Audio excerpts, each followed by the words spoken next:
This is one of my favorite spots on this property. It's by the water. You can hear the bugs, the frogs. It's quiet and it's shaded just about all day. What does that mean? Monetization. There are several websites that enable you to take quiet spots like this and rent it out to tent campers. CampSpot being the biggest. Tenter with 2 R's, CampSpace, Harvest Host. There's 3 to 5 different peer-to-peer marketplaces that provide the opportunity to rent out mere plots of dirt on your property for $10 to $50 a night. You don't need hookups. They're not expecting hookups. They're not expecting electricity or plumbing or any of that. They just want to go camping, usually with their kids. I'm a customer of these websites because I live in Texas and there aren't a lot of state or national parks here, unfortunately. So we go out to other people's private land and we have a great time camping for about 20 bucks a night. Did you know you can even make money from that empty unused space on the side of your house? There are 6 different websites that will enable you to rent out this otherwise unused space to people that need to park their car, truck, boat, RV, etc. The 6 that I know of are Truck Parking Club, Neighbor.com, Spacer, Stow It, Curb Flip, and Pavement. What's stopping you from listing any spot on your unwanted, unloved land on all 6 of those websites, optimizing it with professional pictures, keyword-rich description, and waiting for some bookings to come in? Now, one of my favorite business ideas, period, and not just for raw land, is that of portable self-storage. I've got this friend on Twitter that did this in Canada. I'm gonna post the link in the show notes so you can read the full breakdown. But what he did was find a 3 or 4 parcel of land that was on a busy road like this up in Canada. And then he did a lease purchase agreement. He said, hey, I wanna put portable self-storage on this. I don't know if it's gonna work. Let me rent it for X amount per month. And 1 year from now, let's sit down and talk. And if it's working for me, I will buy your property above your asking price. If it's not going well for me, I'll pick up my portable self-storage containers, I'll take my ball and go home. Guess what? It worked way better than he ever imagined. Now he has a 6-figure business that's largely passive because he didn't have to break ground, lay foundation. He bought these portable self-storage containers on a flatbed truck. They dropped him off. He did research on CubeSpot and Square Foot, and he found out that, a 10 by 10 in my area rents for 130 bucks a month, and he became fully booked within 6 months, and now he's copy and pasting this playbook all across the country. I love this idea because A, you can get loans on this equipment. B, private investors are willing to finance the portable self-storage because they can always repo it if it doesn't go well. And C, it's a perfect way to hedge your bets, minimize your risk, own land, monetize land without having to come out of pocket 6 figures for a down payment. I love the pallet reclamation business. So I used to own a third-party logistics company called Send Eats. We would receive massive pallets full of peanut butter and makeup and you name it. And we had too many pallets. We weren't shipping out as many pallets as we received. So I would post these on Facebook Marketplace and just give them away. I would try to sell them, but it was hard. I needed a reliable way to get rid of them because we ran out of space every day in the warehouse. And so if I sold it, then I'd have to negotiate and haggle.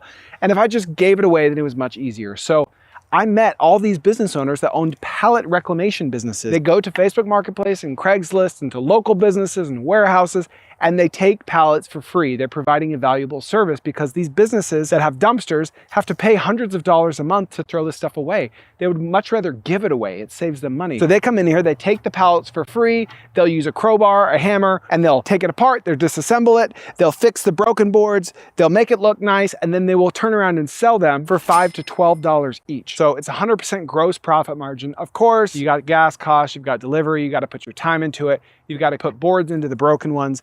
But some businesses need a reliable supply because they are shipping out more pallets than they're getting in. Some businesses need a reliable way to offload them, and they're usually doing it for free because they don't want to be spending all their time haggling over a $2 pallet on Facebook Marketplace. So there's a big business in here. You build a book of business, you go door to door, you cold call or you email or you text, or you start asking around.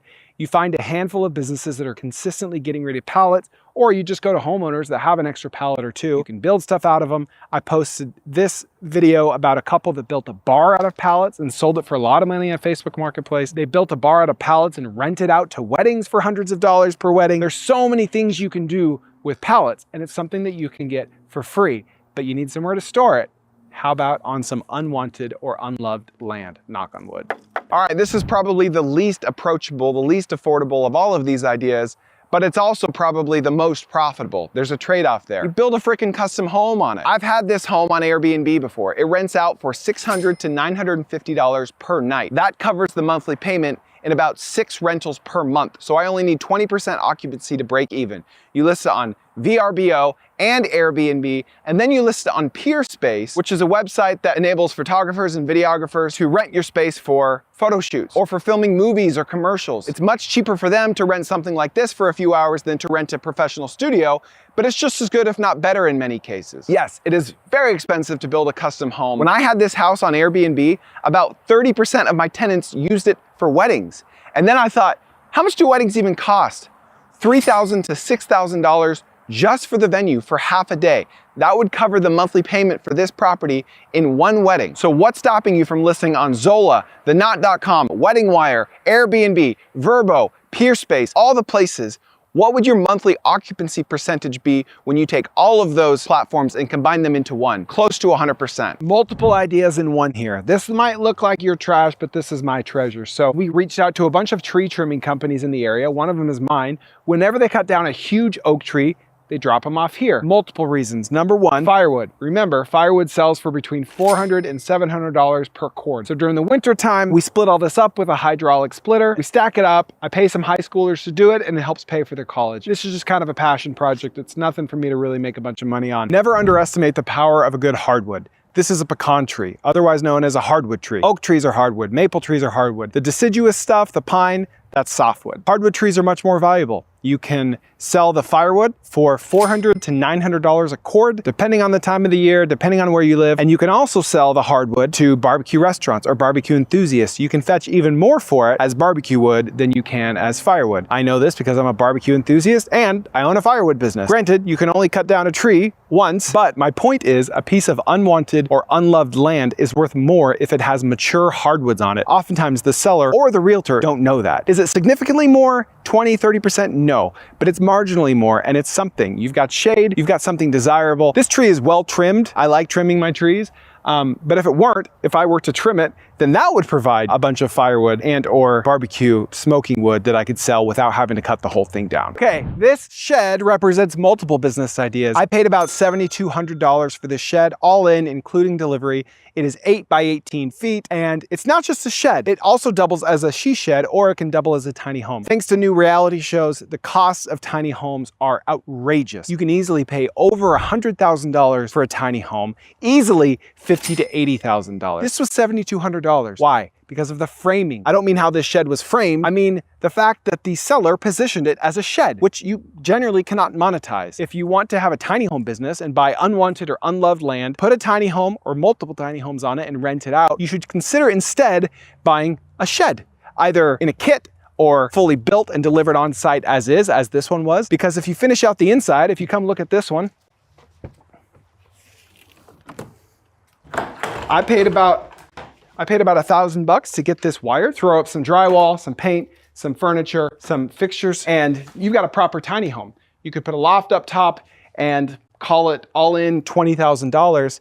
You can rent it out for $500 to $1,000 a month, make your money back in a couple years. Whereas if you go buy a purpose-built tiny home, you're not gonna make your money back for a decade or more. It's really the same product. We're talking about 4 walls, a foundation, and a roof. It's just a different way of approaching starting a real estate business or a tiny home business. The other idea is actually assembling and or building sheds on site, since you need some land to do that, and selling them on Facebook Marketplace. Bonus idea for you. I have a friend in North Carolina that has a $650,000 a year business. Over half of that is profit. And all he does is he set up a tracker that looks at Craigslist and Facebook Marketplace for people getting rid of sheds. Generally speaking, they're giving them away for free because no one wants a shed. No one even thinks to take a used shed, or they will pay to get rid of it because they're selling the house and the new buyer has said, I'm not closing until that shed is gone. So they go to Facebook Marketplace, they post it. What he does is he says, hey, either I'll come get it for free or pay me and I'll come get it. And he has a little machine where he goes and puts the forks underneath the shed, lifts it up, puts it on the back of his flatbed truck. And by the time he puts it on his truck, it's already sold. He gets pictures of it from the seller before he even goes and sees it in person. Then he will list it on Facebook Marketplace with free delivery included, because that's the big hang up. Who has a massive flatbed truck that looks like this? No one. And then he'll sell it for $400 to $2,000 and he gets it for free. It's just his time. Yes, those flatbed trucks can be expensive. You can rent them to prove out the business model before going all in on it. But this is a business, the shed flipping or shed delivery business, that nobody talks about. He supplements about 30% of his income by going through shed companies. Every time they sell a shed, they need someone to deliver it. They're not in the delivery business. They'll call him up, pay him $400 to $500 to go pick up the shed from the lot and deliver it. So multiple business ideas all in this one shed. You can assemble them and build them, get some plans online, learn how to do it, get a table saw, get a chop saw, sell them on Facebook Marketplace for a slight profit. You can upgrade to more custom jobs. You can build sheds on site. You can move sheds. You can store sheds. You can convert sheds into tiny homes, rent them out per month, or just sell it as an actual tiny home. Buy a shed, finish it out, resell it as an actual tiny home. I just love this. Also, fun fact, there's a business called shedramps.com that does over $10 million in revenue. Guess what they do? They make and they build and they sell shed ramps. Some of them imported from China, some of them built on site from their factory. There are a million ways to make $1 million.